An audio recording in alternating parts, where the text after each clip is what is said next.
Kami dari kelompok Bajau akan mempresentasikan salah satu suku di Indonesia yang masih erat kaitannya dengan kebudayaan berburu dan meramu, yaitu suku Bajau. Suku Bajau adalah sebuah suku nomaden laut yang hidup menyebar di berbagai lokasi di Indonesia Timur dan negara tetangga seperti Filipina, Brunei, dan Malaysia. Namun, kami akan membahas suku Bajau di salah satu lokasi, yakni di area Laut Sulawesi. Sebelumnya perkenalkan, nama saya Azariana Nadi Manggala dengan NIM 170190039. Saya Syifa Mardani Safira, NIM 170190027. Perkenalkan, nama saya Nathanael Peter, NIM 170190017. Halo, perkenalkan nama aku Michelle Jovita Lalawan dengan NIM 170190029. Saya Wina Koironisa, NIM 170190023. Saya Haikal Brilian Putra, NIM 170190010.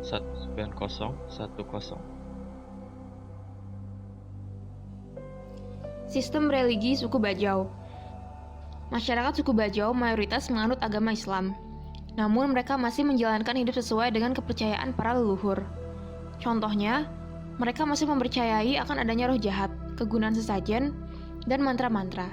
Juga fungsi dukun sebagai tempat berilmu atau menyembuhkan penyakit. Selain itu, mereka juga masih mempercayai upacara tebus jiwa dan juga adanya pantangan dan larangan. Contoh dari pantangan seperti larangan meminta bahan pokok makanan kepada tetangga setelah waktu maghrib. Tidak hanya berpegang teguh kepada kepercayaan lama peninggalan leluhur, suku Bajau juga yakin secara penuh terhadap sebuah ungkapan yang tertera dalam falsafah hidup masyarakat Bajau, yaitu Papu Manak Italino Bake Isi Isina, Kita Naje Manusia Mami Kira Batingga Kolekna Mangelona. Ungkapan ini memiliki arti bahwa Tuhan telah memberikan seisi dunia kepada manusia dan meninggalkan kita untuk berpikir bagaimana cara mempergunakan dan memanfaatkannya dengan sebaik mungkin. Sistem pengetahuan suku Bajau. Pengetahuan tradisional suku Bajau merupakan hasil adaptasi dan kebiasaan kehidupan mereka dengan lingkungan laut dan pesisir. Pengetahuan tersebut berhubungan dengan gejala alam seperti cuaca, posisi bintang, karang, dan tanda-tanda badai. Ilmu tersebut didapatkan dengan cara diwariskan secara turun-temurun, juga dari pengalaman saat melaut. Bagi suku Bajau, laut merupakan bagian yang tak terpisahkan dari kehidupan mereka, sehingga mereka memiliki pandangan khusus terhadap laut, yakni sebagai seke atau sahabat, tabar atau obat, anudinta atau sumber makanan, lalang atau sarana transportasi, patambangang atau tempat tinggal, pemunang ala bakaraha atau sumber kebaikan dan keburukan, dan patambangang umbok mak di laut atau tempat leluhur penguasa laut. Nelayan Bajau menangkap ikan di area terumbu karang atau yang dikenal dengan nama sapa, yang wajib dijaga dan dipelihara kelestariannya. Maka, para nelayan Bajau menggunakan alat pancing yang ramah lingkungan. Meski kini hidup di zaman yang sudah serba maju, pengetahuan tradisional tersebut masih menjadi pedoman bagi suku Bajau karena mengandung kearifan lokal dalam mengelola sumber daya alam dari laut, sehingga suku Bajau sudah dapat memahami pentingnya ekosistem laut dan pemanfaatannya untuk kehidupan sehari-hari sambil menjaga keberlangsungan alam dan keselarasan kehidupan mereka dengan alam. Organisasi sosial masyarakat Bajau. Ketika masyarakat Bajau masih mengembara, tingkatan susunan masyarakat terbagi menjadi 3, yaitu Mataan atau keluarga inti, Pakmundah yang berupa kelompok perahu yang merupakan keluarga besar, dan Dakampungan, yaitu kesatuan Pakmundah yang dipimpin oleh Panglima sebagai tokoh adat atau sandro. Kini, masyarakat Bajau sudah hidup menetap di daerah pesisir, bahkan di daratan, sehingga terjadi perubahan struktur kemasyarakatan. Mayoritas orang Bajau mendirikan rumah panggung, kemudian membentuk suatu desa, bahkan kecamatan yang dipimpin oleh kepala desa. Pemangku adat masih menjadi pemimpin untuk upacara adat. Masyarakat Bajau kini bahkan sudah menempati tingkat internasional dengan menunjuk seorang presiden Bajau untuk menjadi penyambung antar masyarakat Bajau yang tersebar di berbagai wilayah di Indonesia dengan pemerintah RI, bahkan di tingkat PBB. Masyarakat Bajau juga memiliki sistem kasta. Yang tertinggi adalah Lolosame atau bangsawan tinggi dan Panggawa Same atau bangsawan campuran.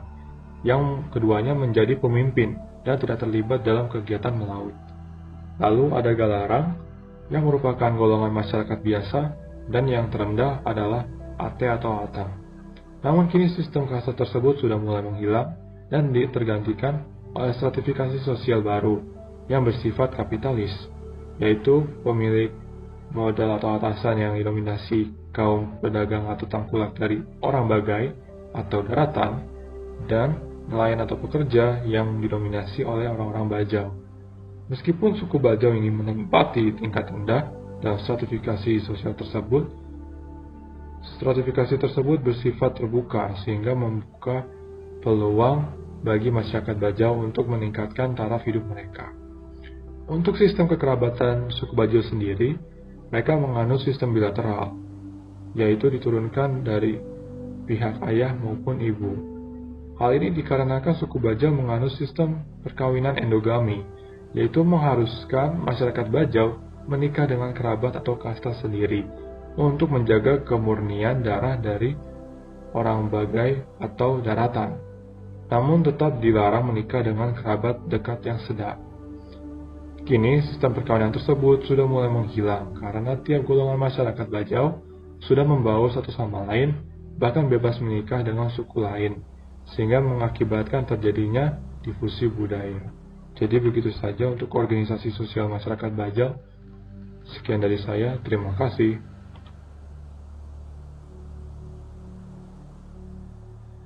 Selanjutnya yaitu sistem bahasa.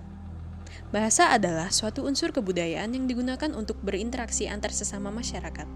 Suku Bajau dalam berinteraksi antar mereka menggunakan bahasa Bajau dan bahasa Indonesia. Terkadang saat mereka berinteraksi dengan masyarakat Kaledupa biasanya menggunakan bahasa Kaledupa.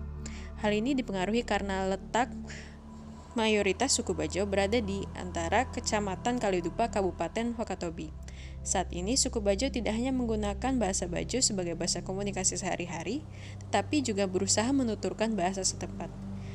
Oleh karena itu, orang Bajau menyesuaikan diri dan mulai fasih berbahasa Bugis, Buton, Kaledupa, dan sebagainya, menyesuaikan dengan di mana tempat mereka bermukim. Hal ini dikarenakan pada tatanan nilai budaya, masyarakat Bajau dari laut ke darat tidak lagi membedakan dirinya, yang mereka sebut diri mereka dengan sama, dengan masyarakat setempat, yang mereka sebut dengan Bagai. Perubahan makna orang Bajau dan bukan Bajau berimplikasi pada perubahan berbagai aspek kehidupan masyarakat Bajau, yang berorientasi pada budaya orang bukan Bajau atau masyarakat setempat. Makna sama dan bagai telah bergeser akibat ketergantungannya pada masyarakat daratan, baik dalam hal pemenuhan kebutuhan sandang, pangan, maupun berbagai alat produksi. Hal ini juga ditandai dengan perubahan bahasa yang digunakan tersebut.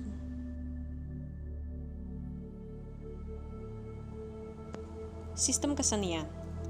Tradisi penuturan sejarah secara lisan berupa seni iko-iko mulai jarang dilantunkan. Pada zaman dahulu, iko-iko dinyanyikan pada saat menidurkan anak, saat melaut, dan pada upacara-upacara adat.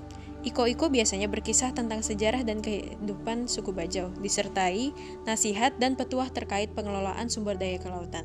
Saat ini, regenerasi pelantun iko-iko berkurang drastis, sehingga tradisi ini bisa dibilang hampir punah dan jarang dilakukan oleh masyarakat Bajau. Hal ini menyebabkan anak muda Bajau kurang mengenal sejarah suku dan adat istiadatnya. Selain itu, tradisi mereka yang lainnya yaitu ada juga tarian khas bernama Duata. Tarian ini merupakan tarian tradisional yang dimainkan oleh gadis-gadis di atas perahu atau rakit. Penari yang menarikan tarian tradisional tersebut diiringi dengan bunyi gamelan atau gong. Tradisi tarian Duata merupakan puncak dari segala upaya pengobatan tradisional suku Bajau. Kebiasaan ini dilakukan bila ada salah satu di antara mereka mengalami sakit keras dan tidak dapat disembuhkan dengan cara lain atau pengobatan medis. Tradisi Duata juga dapat dilakukan dalam acara syukuran, hajatan, dan penyambutan tamu. Namun masyarakat Bajau saat ini sudah mengenal praktik pengobatan modern, sehingga ritual Duata ini mulai jarang dilakukan.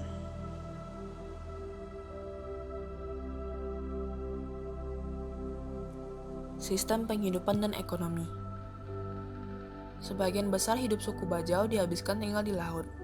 Oleh karena itu, mata pencaharian suku Bajau yang tertua ialah melaut, untuk menangkap ikan atau biota laut lainnya. Setelah ditangkap, ikan dan biota laut lainnya biasanya dijualkan ke pasar-pasar yang ada di daratan.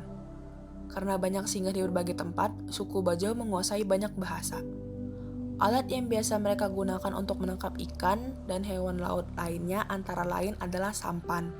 Sampan digunakan sebagai transportasi mereka ke daerah untuk menangkap ikan. Ada juga alat panah ikan dan tombak.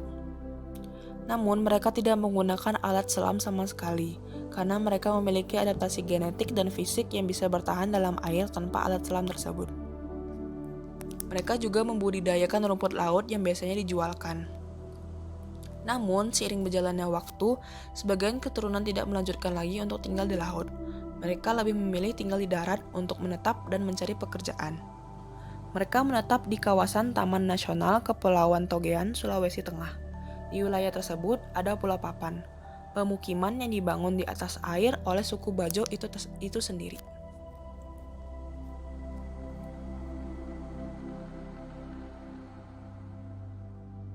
Sistem pemanfaatan dan teknologi suku Bajau.